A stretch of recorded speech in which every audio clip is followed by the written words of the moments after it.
Feeling blessed ang usa ka estudyante sa Glan Sarangani nga nagabaktas padulong sa iyang eskwelahan og pipila ka oras ahuman kini giregaluhan og bisikleta sa usa ka netizen. Ani ang report. Makit-an sa hulagway ni ining grade 7 student sa Glan Sarangani nga si Michael Nacion ang hilabihan nga kalipay human kini nakadawat og sorpresa nga regalo. Usa kini ka bisikleta. Nagikan kini sa usa ka netizen nga si Vic Lalungisip nga taga Puerto Galera. Matud pa nakita ni Vic sa social media ang video nga gipost ni Patrolman John Medilo.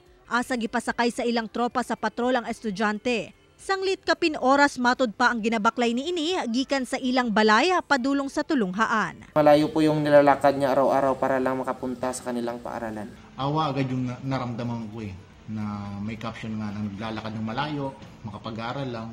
Pinagdaanan ko din yung ganung sitwasyon, naglalakad ng malayo, makapag-aral lang. And then, hindi na ako nagdalawang isip, nag-DM agad ako kay sir na sabi ko, sir, ako na ang bibili ng bike, sagot ko na para dun sa bata. Personal nga gihatod ni Patrolman Medilo ug uban pang personahe sa 1st Sarangani PMFC 3rd Mobile Platoon ang maong bisikleta kang Michael. Dungan sa Christmas party niini sa iyang tulunghaan.